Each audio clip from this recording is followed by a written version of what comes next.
Most people spend months researching which country to move to and 0 minutes researching what the IRS is going to do to them when they get there. And that gap is exactly where expat dreams go to die. 1. U.S. taxes you still owe them even living abroad. FEIE, Foreign Earned Income Exclusion. 3. FBAR, if you have over 10K in foreign bank accounts. 4. Banking in the new country and how to open accounts. 5. Taxes in the new country. 6. Tax treaties between USA and other countries. 7. Double taxation fears. Let me write the script now.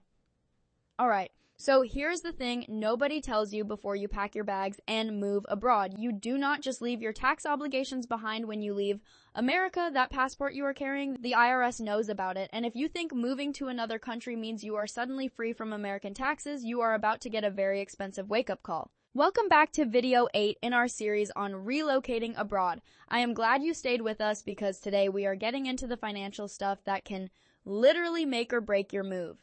Banking in your new country and taxes, both in the USA and wherever you land. Grab a pen because you are going to want to take notes. Let us start with the hard truth first. The United States is one of only 2 countries in the entire world that taxes its citizens based on citizenship rather than residency. That means it does not matter if you are living in Portugal, Colombia, Mexico, or anywhere else on the planet. If you hold an American passport, Uncle Sam still wants his cut. A lot of people find this out the hard way, and by hard way, I mean with penalties, back taxes, and a whole lot of stress. So let us break this down so you are not one of those people. The first thing you need to know about is the Foreign Earned Income Exclusion, which most people refer to as the FEIE. This is actually good news for you. The IRS allows Americans living abroad to exclude a significant portion of their foreign earned income from U.S. taxation.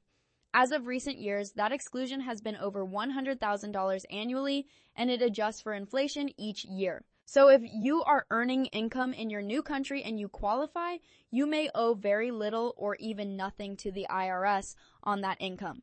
But here's the key word, qualify. You have to meet either the bona fide residence test or the physical presence test.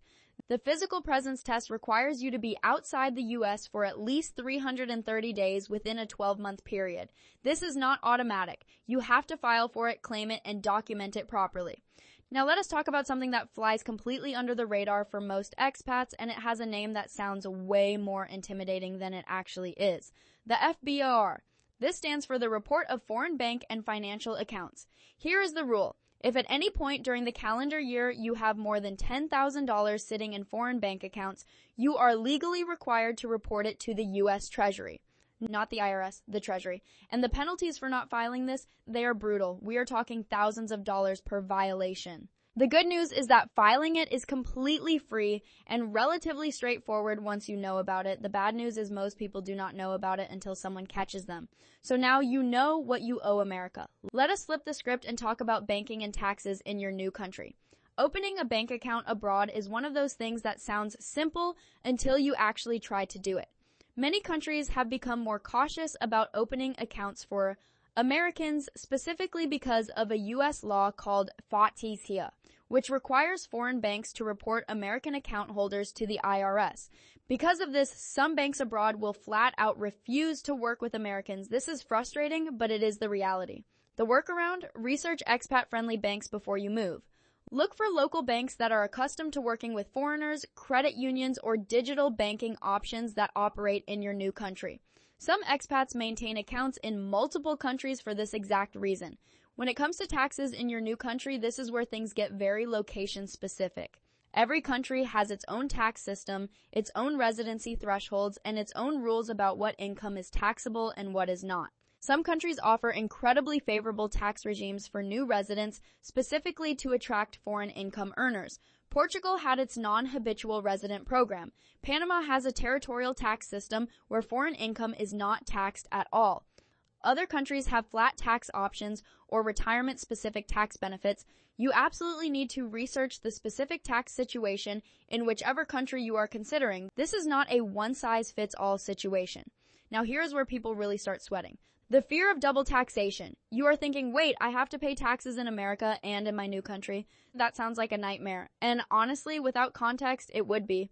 But here's the thing. The United States has tax treaties with dozens of countries around the world specifically designed to prevent this exact scenario. These treaties define which country gets taxing rights on which types of income, and they often provide credits or exemptions to ensure you are not paying full taxes twice on the same money. The foreign tax credit is another tool that allows you to offset U.S. taxes owed by the amount you already paid in your new country. These systems are not perfect, but they exist specifically to protect you. The bottom line on all of this is that none of it has to be terrifying if you are prepared. The people who end up in financial trouble as expats are almost always the ones who assume they could figure it out later. You cannot. Hire a tax professional who specializes in expat taxation before you move, not after, before.